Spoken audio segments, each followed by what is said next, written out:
ancient Greek world was the birthplace of Western civilization and also of extraordinary legends. There was the lost city of Atlantis, a utopian world that vanished into the sea. Does it lie beneath this island? There was the terrifying Minotaur, a half-man, half-bull monster that lured its victims into an underground labyrinth and devoured them. Could this palace reveal the secrets behind the legend? How did the religious sanctuary of Zeus give rise to the Olympic Games we still celebrate today?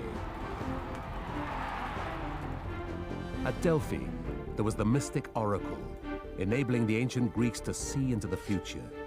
What was the secret behind their predictions? Greek imagination created the first theater, and Greek ingenuity the first acoustic arena. How were they able to design a soundstage unsurpassed to this day? The Colossus of Rhodes was the tallest bronze statue ever made. How were they able to make it stand an incredible 100 feet high? And high above the city of Athens stands the supreme masterpiece, the magnificent Parthenon. How were the ancient Greeks able to realize so many groundbreaking innovations at the dawn of European history?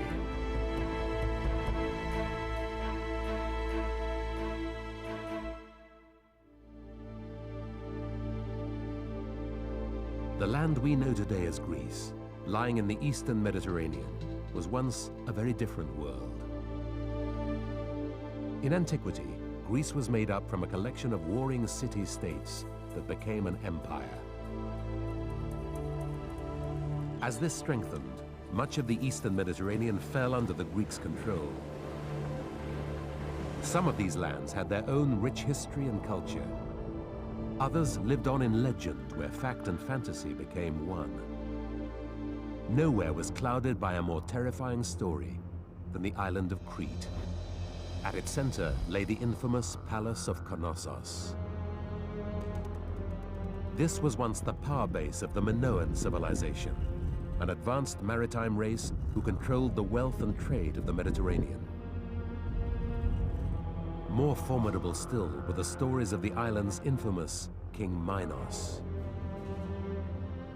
In Greek mythology, he's said to have built a labyrinth to cage a monster. Half man, half bull, the Minotaur was the shocking result of a union between a sacred bull and the king's unfaithful wife.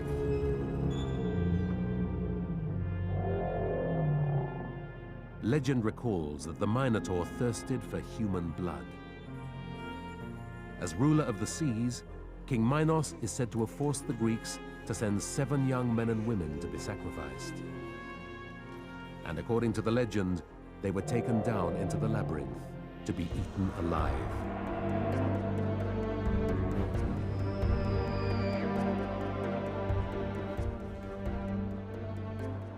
Today on the island, the remains of the Palace of Knossos can still be seen. Could this building once have housed the most terrible creations from the ancient Greeks' mythical past? Or did the structure of the palace inspire the story of the Minotaur? Built some 2,000 years before the Greek world flourished, the palace contained hundreds of luxurious rooms. But did horror lurk deep beneath the splendor? In 1900, an English archaeologist decided to find out. Sir Arthur Evans began to excavate what he believed could be the legendary palace. Evans soon discovered a stone seat. Could this be a throne, or perhaps proof that the king really existed? Evans sent a telegram to the King of Greece, inviting him to sit on what he believed was the oldest throne in Europe. As Evans dug, a magnificent palace began to emerge. Covering an area of 20,000 square yards, it revealed astonishing technical feats of the Bronze Age people Evans called the Minoans. From little more than foundations, Evans was able to reconstruct a part of the palace to create a glimpse of a lost culture. One could say that the Minoans were truly remarkable in the building technologies. They invented certain techniques and methods that were a breakthrough at that time. One innovation was a series of terraces dug into the hillside to create the palace's east wing, which stood 4 stories high. Another was the grand staircase running up inside the palace. It was supported by cedar wood pillars. It's a masterpiece in many ways, because it's no easy thing to build a staircase going down 2 flights on a wooden frame. The diameter of each column defines its maximum load. 3,500 years ago, the Minoans calculated how to make the strongest framework possible by placing these columns directly beneath one another. And they outstripped all other contemporary civilizations in their mastery of light, using light wells and windows on a scale never seen before. To control internal light and space, the ancient architects created a groundbreaking system of doors.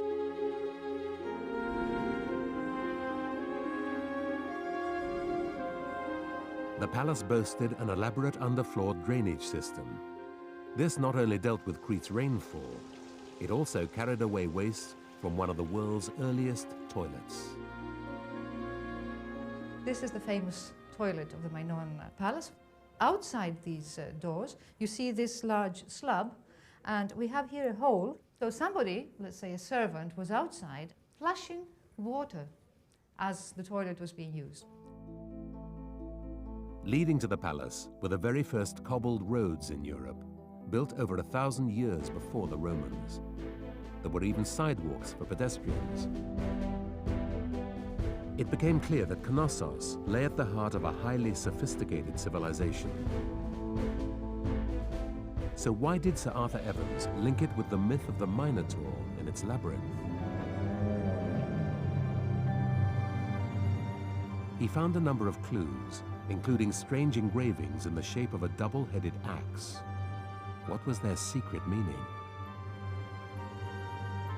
We have no idea what these were for, because some were meant to be seen, others were not meant to be seen. Some were covered with plaster, others are on the undersides of stones. But what does seem clear is that they had some kind of magical component. An ancient word for this axe is labyrinth. Evans believed this palace could be the very origin of the word labyrinth. Another clue linking the palace to the myth is the layout itself. 1,500 interconnecting rooms, many below ground. A bewildering maze that would drive outsiders to panic. Rather than being the actual site of Minos' mythical labyrinth, built to imprison the Minotaur, could the maze-like palace in fact have given rise to the story? A possibility backed up by evidence that the bull, an ancient symbol of power, played a key role in Minoan life. Experts now think the Minotaur myth evolved when the powerful Cretans controlled the seas, demanding tributes from lesser states, such as Athens. According to legend, the Athenian hero Theseus volunteered to confront the monster. Armed with just a sword and string to mark his path through the labyrinth, Theseus the Athenian confronted the Minotaur, slaying the beast.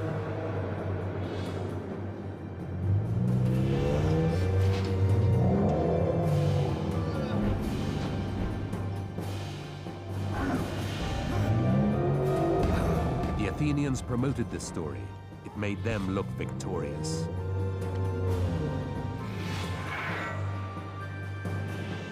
But in reality, Athens was at this time only a minor city when the powerful palace of Knossos flourished.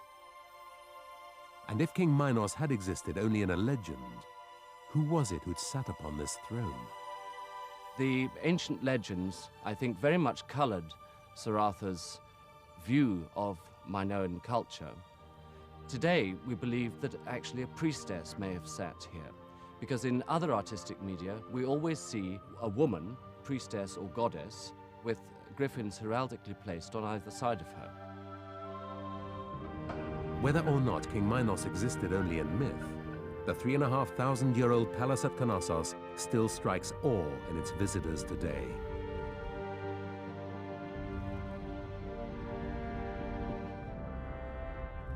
There is no doubt that this great palace could inspire storytellers, or that its architecture would inspire the Minoans' successors, the ancient Greeks. Myths of monsters, heroes, and gods were at the heart of Greek beliefs. The gods controlled human destiny, and for the Greeks, the desire to know what the gods held in store for them became an obsession. A remote hillside at Delphi was discovered to have special powers. Using the medium of a priestess, it was possible to channel these special powers and talk to the gods. These predictions and forecasts at Delphi were known as the oracle. Greeks in their thousands would soon make the pilgrimage to this mysterious mountain refuge to discover their future. Predicting the future became big business. The oracle created a huge source of revenue, and this remote hillside at Delphi became so important that Greek city-states had embassies and treasuries built here. You had the wealth of the Swiss banks and the authority of the Vatican all in one place, because Delphi was glittering with treasure. Treasure laid up for the gods, but really for the glory of man. Delphi was believed to be the center of the Greek world. It became an enormous architectural site. The Roman writer Pliny observed 3,000 monuments there. The most important was the great temple of Apollo. This was the center for the oracle. If you wanted to look into the future in the ancient world, if you had any kind of question about what was going to happen, there was only one place where you could be really sure that you would hear the voice of God, and that was Delphi. In such a superstitious society, the oracle was consulted on every issue. Delphi was the great expert, the ultimate expert. Big politics, shall we go to war? Or the intensely personal things, who's the father of the child? The sheer difficulty of reaching the oracle served to enhance its mystique. But why site the complex 2,000 feet up a mountainside? The reason lies in a legend which records how a herd of goats was the first to experience Delphi's mystical power. Grazing on the hillside beneath Mount Parnassus, the goats were reported to have been overcome by sweet-smelling vapors.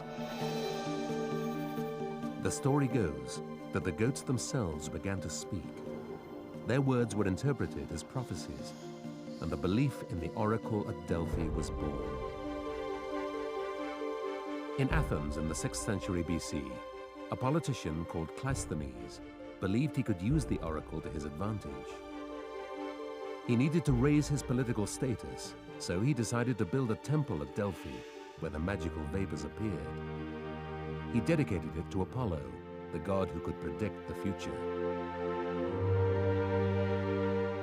Building it was no easy feat. The site was 2,000 feet up and the ground steep. So the first task was to build a retaining wall of stone for a massive terrace 70 feet wide and 190 feet long. The columns were made from local limestone. To look good in the eyes of Apollo, Cleisthenes paid for a splendid facade to be built from imported marble. He believed the expense was worth it. He was anxious to win the oracle onto his side, to help him win political support back in Athens. His gamble paid off. Legend recalls that Cleisthenes was blessed with good fortune, and his career was greatly advanced.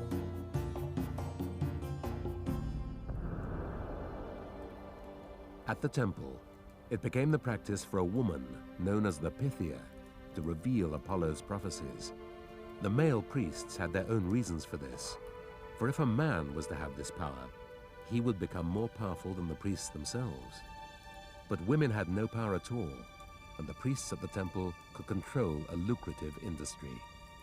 Priests of Apollo were busy behind the scenes, a woman was chosen to speak, because she could be manipulated at times of men's choosing. Like theatre, the priests worked hard to stage manage the event. It was important that the clients felt that they'd been given an accurate prediction. They kept the priestess behind a curtain to make it more mysterious. It was all quite theatrical, and you had a collective sense that this moment of great excitement, of revelation, was about to happen. There have been many attempts to explain how the Pythia entered her trance-like state, from poisonous honey cakes to narcotic substances. But could a recent scientific investigation provide the answer? Experts exploring the geology of Delphi found two major fault lines in the hillside, and these lines in the rock meet directly beneath the room where the Pythia sat in the Temple of Apollo. Knowing toxic gases can emanate from fault lines, the scientists tested a stream that still flows near the temple. They found evidence in the water of ethylene, a sweet-smelling gas that can cause a trance-like state and even delirium.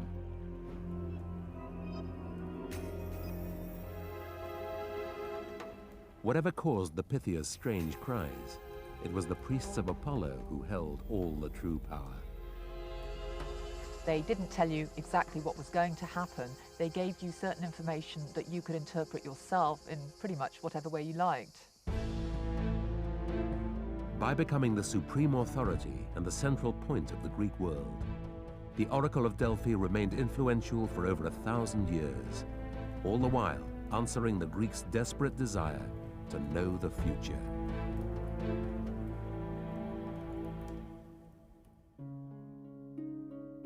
To honor their gods, the ancient Greeks created wonders that forced them to make extraordinary technological discoveries. One such breakthrough was a theater built to honor the god Dionysius. It was the greatest theater in the Western world, with the most advanced acoustic design. Hidden in the hills at Epidaurus, about 100 miles from Athens, the 14,000-seat theater has dazzled audiences for 2,500 years. It is a feat of engineering.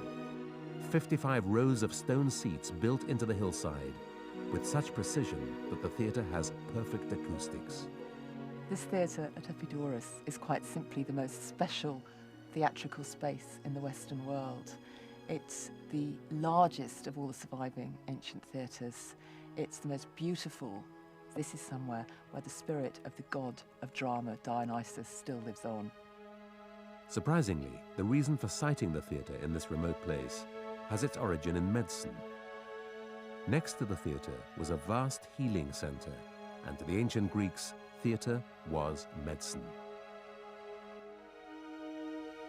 One way of trying to understand the link between the healing cult and this particularly exquisite theatre is that for the ancient Greeks, music, and Greek theatre is a fundamentally musical experience, was actually used in medical therapy. The great philosopher Aristotle actually writes about how people who are distressed and psychologically disturbed can come to a great resolution of that and to a much happier state of mind by listening to certain kinds of music and watching certain kinds of performance.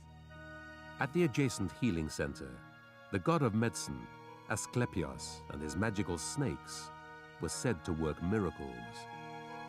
Medical cures and remedies were inscribed on stone tablets. Shrines were built to the cult of Asclepios, and the center developed into a wealthy healing sanctuary. People came from across the empire to cure every ailment and disability. One mother was so desperate because her daughter was dying of dropsy that she came all the way from Sparta, and miraculously her daughter was cured.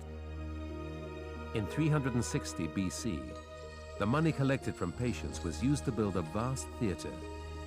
The architect, Polykleitos, had already built a roundhouse at the sanctuary, but now set about a far grander circular design.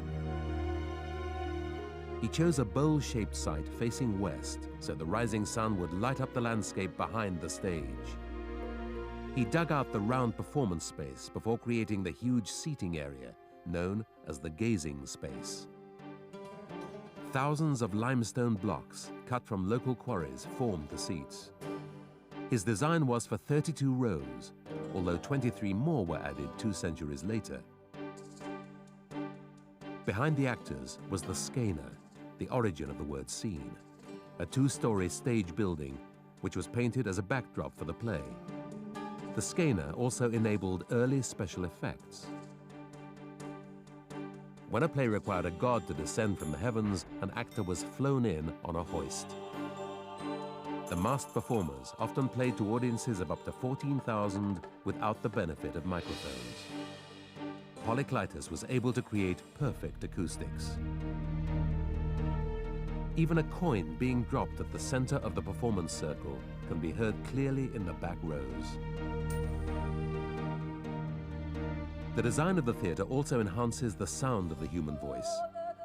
The secret lies in how sounds are reflected by the stone itself, reducing the amount of distorting echo.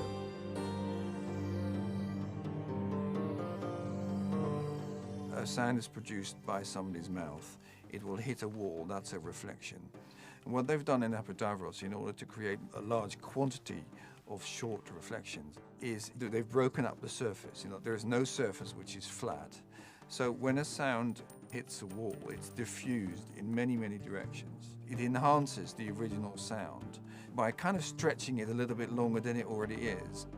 And in the quest for perfection, the Greeks developed another technique to make the sound even clearer. When somebody speaks in a theater, you can hear resonances, and if you have an ear for it, you know which resonances are going to get in the way of the dialogue. So if you were to find something that can take those resonances out, then you're laughing. And that's exactly what they tried to do. They used a resonator, which they would tune to the frequencies that they wanted to take out and to the reflections they wanted to take out. And they would embed them in the wall. 2,500 years later, the theater is still entrancing audiences. The place that has inspired for millennia remains one of the world's finest theaters.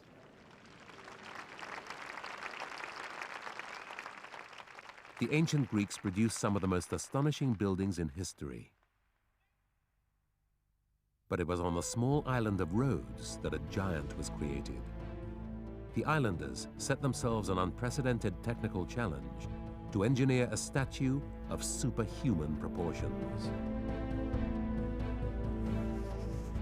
It was the greatest statue ever built, a giant celebration of victory, and a lost triumph of engineering that has baffled experts for centuries. The Colossus once guarded the harbor to the island of Rhodes. It stood for nearly a century and was one of the ancient wonders of the world. At 110 feet high, it was nearly as tall as the Statue of Liberty, built over 2,000 years later. With the help of archaeologists, it's possible to rediscover the techniques the ancients used to construct the largest bronze statue of all time. And with the help of structural engineers, we can piece together what the Colossus may have looked like.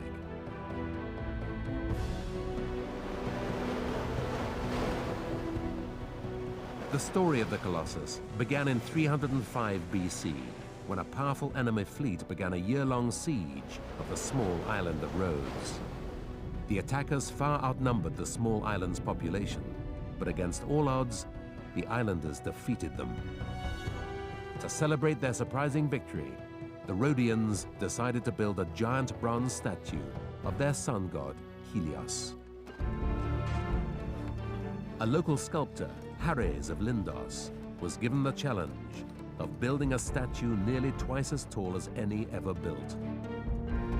Construction took 12 long years of hard labor and 200 tons of bronze. To begin, the architect, Hares, had to work out where best to build the statue. Well, as an engineer, the key considerations the sculptor would need to think about in finding a location for the Colossus would be, firstly, the visibility. It would have to be in a prominent position overlooking the harbour. Secondly, it would need a really strong rock foundation to be built upon. Early representations of the Colossus show the statue astride the harbour. This convention continues today. as in this recent commercial for a communications company. But would it have been possible for the statue to have stood like this? Well, the old harbour here at Rhodes is in a natural bay, but still the mouth of the harbour is very large compared to the height of the Colossus. This tower on the right of the harbour mouth is about the height that the Colossus was, and you can see how ridiculous it would be that it could stand astride the harbour mouth with its legs at an impossible angle, very difficult to support. Recent archaeological finds have now convinced experts that the Colossus stood on the hill overlooking the bay, where a medieval castle now stands. Further evidence of a sanctuary to the sun god Helios near the castle suggests that this was where the Colossus had once stood. There was no precedent for a statue of this size, so at every stage of construction, Harrys was taking a step further into the unknown. He decided to build a wooden frame over which he would hang beaten bronze panels. Starting at the feet and working upwards, the Colossus was supported by a mound of earth as it grew to over 100 feet high. The island of Rhodes was renowned for its bronze work, which was a major export. But because the Colossus was so large, the entire casting pit could only make one small section at a time. We have evidence from around the time that the Colossus was built that the Rhodians were experts in bronze work. This is one of the largest bronze casting pits ever found from ancient Greece, and it proves that the Rhodians were able to make large, hollow bronze pieces. It works a bit like a kiln. They would fashion a large block of clay, and then by placing wax around the outside in a thin layer and more clay outside that, they could create the shape that they wanted to cast. They would pack earth down around the whole structure and then fire the clay from beneath using fires in the bottom of the pit. That would then set the clay into the shape of the form. The wax would be drained out and the liquid bronze poured in from the top. Hundreds of these pieces were cast and carried up the growing mountain to be attached to the wooden framework. Stones were dropped down inside to give stability. But after 12 years of construction, when the earth was removed, how could Harrys be sure that the Colossus would stand up? To support a human shape with two legs, a sculptor might use a third support disguised in some way, something draped down to the ground through which they can have a third leg, essentially, for the structure to stand. Whatever technique he used, Harrys' masterpiece withstood the elements for nearly 60 years. But in 224 BC, there occurred one natural force the Colossus could not survive.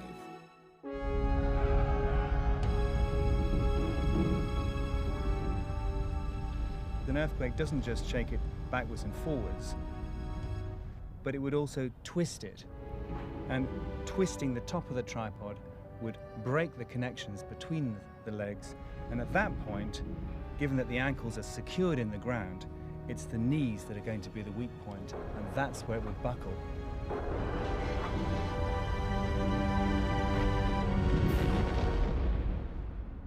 The people of Rhodes consulted an oracle, which warned that to rebuild the Colossus would bring them misfortune. So the giant statue lay in pieces for over 1,000 years, until finally the bronze was sold for scrap. Although it fell, this ancient world wonder has lived on as an inspiration to sculptors down through the ages, most famously in Auguste Bartholdi's design for the Statue of Liberty, built in the late 1800s. The Greeks had long excelled at creating incredible statuary. At Olympia, the holy sanctuary was dominated by the world's largest ivory statue to the god Zeus, the god of all gods. But long before this statue was made, another brand of superhero was also making Olympia famous, the Olympic champion. And Olympia would become the most enduring sports arena, not just across the Greek Empire, but for centuries afterwards across the world. Olympia was the only place in the Greek world where both gods and men were worshipped. In July every 4th year, from all corners of the Greek world, thousands made their way to Olympia to compete in and to watch the greatest spectacle on earth. Visiting Olympia was like a combination of going to the most wonderful art gallery, the most wonderful museum, the Super Bowl, and the 4th of July all in one. The Olympic Games began as early as the 8th century BC with a 200-yard sprint. Held to mark a truce between two warring cities, it launched over 1,000 years of games. The Olympic Games happened in August, and for a month beforehand, it was illegal for any Greek to fight. And anyone who did warlike things during that 1 month would become accursed in the eyes of Zeus. Every 4 years, warring states laid down their arms in the name of peaceful competition. As the games grew in importance, the sanctuary of Zeus was transformed into the world's first sporting city, with training centers, baths, guest houses, and a stadium which could hold 40,000 spectators. Beneath this arch would run the finest athletes from across the Greek world. The games would decide on just one victor, whose reward was honor in the name of the god Zeus. The earliest race was 200 meters long. Later came the 400, then the 5,000 meters, and then there was the pentathlon, running, jumping, wrestling, discus, and javelin. So many of the events of Olympia were versions of war. Men throwing spears, men throwing stones, men racing in hoplite armor, in heavy military equipment. Competitors were gradually reduced to just a final pair who would fight it out in wrestling and boxing combat. But only the elite could afford to take part. To go to Olympia meant you had to train for 10 months and then train for 1 month at Olympia itself. That wasn't for ordinary Greeks, that was for the very wealthy. Olympia soon grew into a vast sports complex, its buildings designed specifically for each athletic discipline. As Olympia soared in importance, shrines and temples were built to glorify and honor Zeus. But at Olympia, champions were also honored with the first gymnasium, and next door, a school for wrestlers and boxers. But there were other, more unusual events housed in specially designed buildings.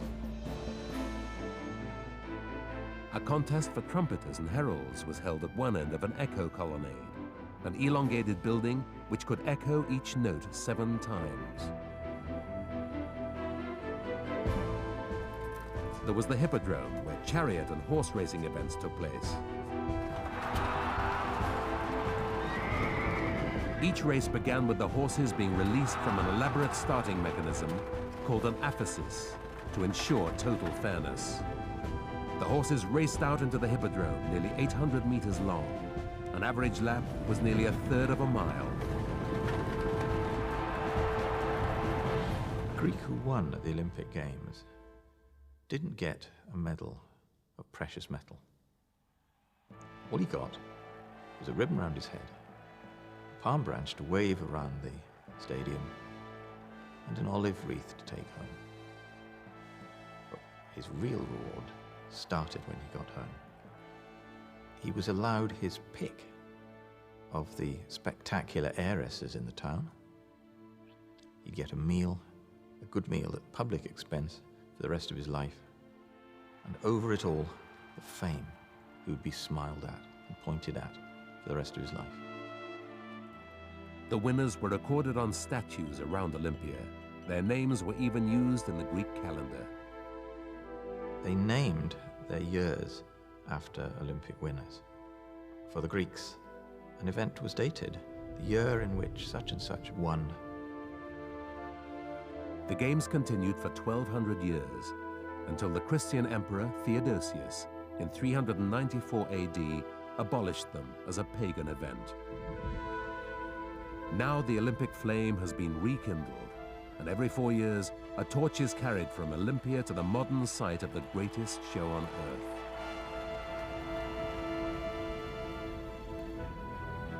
But just as spectacular were the myths of the ancient Greeks, and there was no greater story than the lost world of Atlantis. The idea of Atlantis originates from the writings of the Greek philosopher Plato. He wrote about a utopian world that became corrupted and, as punishment, destroyed. No one has ever resolved whether the Atlantis myth was a moral allegory or an historical story, but the search to find this lost civilization has persisted ever since. And the events, which once struck a ring of islands in the eastern Mediterranean, have long been considered the inspiration of the Atlantis legend. 3,500 years ago, an island volcano in the Aegean Sea erupted. The explosion left behind a vast bay beside the Greek island of Santorini. Had this been the destruction of Atlantis? To try and find out, archaeologists are examining the layers of volcanic strata on the island, which have preserved a picture of how life was before the eruption. Right here, ground zero. This is ground zero. Man lived on that surface. Man walked that surface. Man built a city on that surface. Here is a residue of man, what appears to be a broken field wall by man on that surface. And then came the pumice, down-rained pumice, piece by piece, particle by particle, burying that landscape, knocking a tree down. That's the remnant of a tree. It's now a hole because the wood is rotted away. And then the eruption continued with tens of feet of more pumice and ash. A tantalizing glimpse. But who were these people of Santorini? And are they a key to discovering the Atlantean race Plato described? He wrote of a great island power. At its center, a massive city built on concentric circles of land and water. And at its heart, a citadel full of spectacular treasures. Was Plato's circular city inspired by the round volcano which had erupted beside Santorini? The link between Atlantis and the island of Santorini hit the headlines in 1966 when a Greek archaeologist working on the southern side of the island uncovered some of the most beautiful works of art ever to be found at an ancient site. What was found was an unbelievably well-preserved town. This was due to the fact that that specific settlement was buried under the ash of the volcano. This layer of ash is somewhere near 8 or 10 meters, so it's quite a thick deposit, which means that 2- and 3-story buildings were actually preserved within this layer. But the most revealing discovery was of a wall painting. It represented a map of Santorini, and in the middle, it featured the volcano island before it erupted. It shows a profile of the island, 1, 2, 3 peaks. Those 3 peaks we see today. Going down farther, we see a waterway that surrounds a central island, a fairly large island, and on that island, a city. The impression one gets from this painting is a society that was able to have a large city on a small island, but they had a culture that would allow more than subsistence living. It allowed a large city to develop here and be supported by trade, exports and imports. Plato had talked of an island civilization, and if the wall painting is to be believed, then perhaps it was that civilization that had once prospered here in the bay. Where we're sailing right here, we'd be bumping ashore 3,600 years ago against an island. And then if we believe that wall painting, we wouldn't just be bumping into an island, we'd be bumping into a little city that was sitting right here. And the wall painting is our closest representation as to how that city might have looked.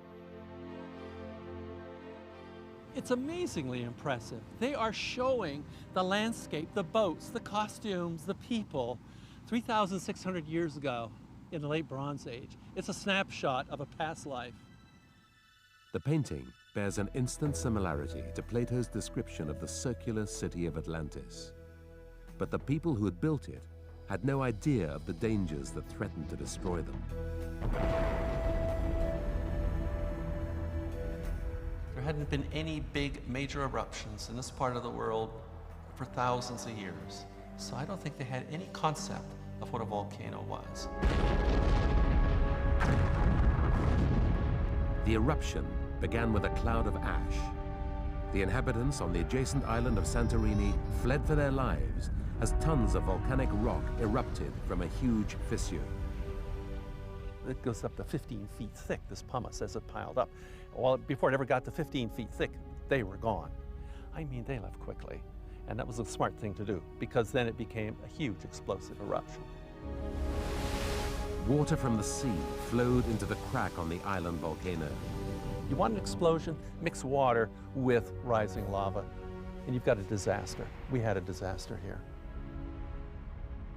There's a plume here rising up perhaps 25 miles, and everything that's on that island is incorporated into that plume.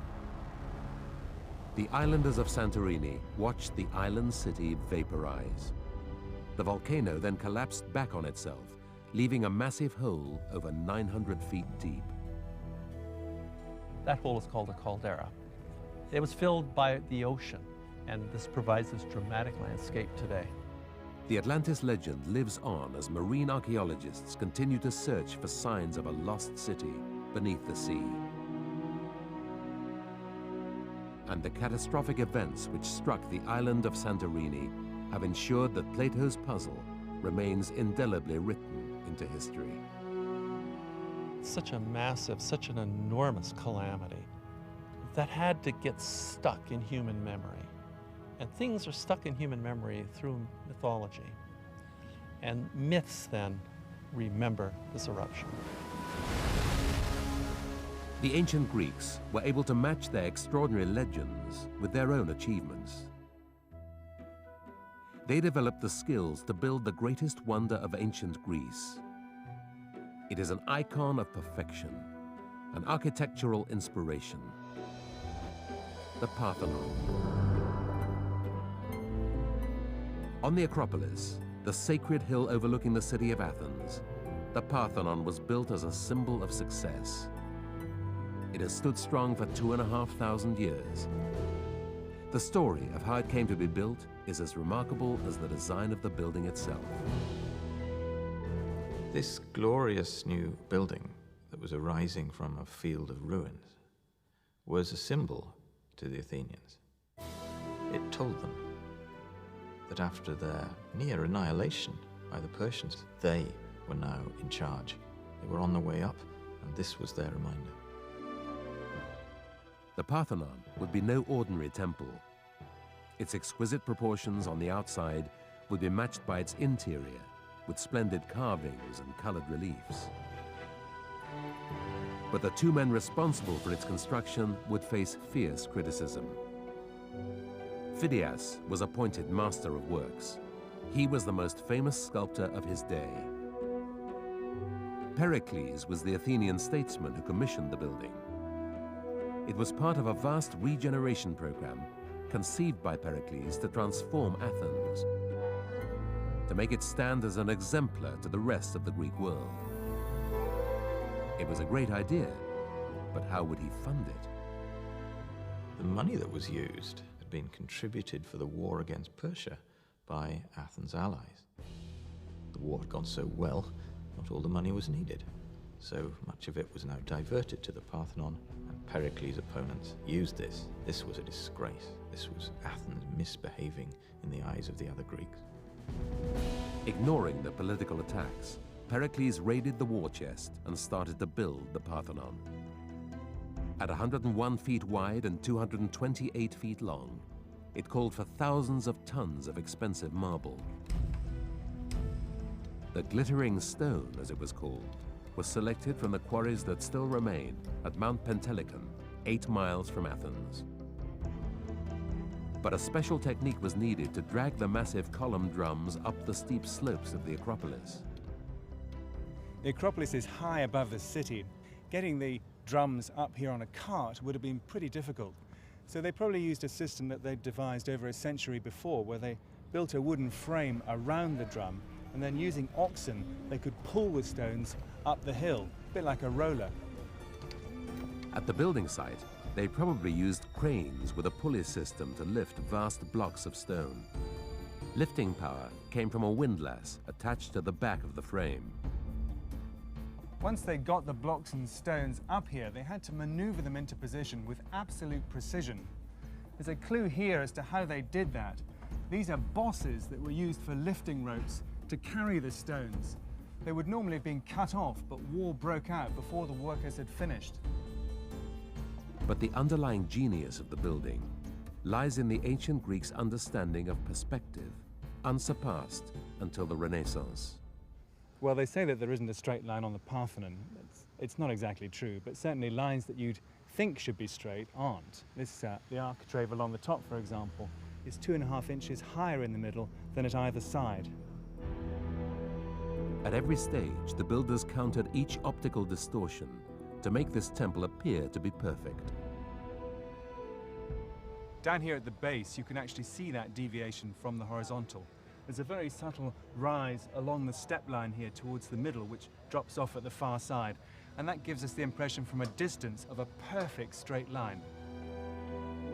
They created the columns with the same minute attention to detail.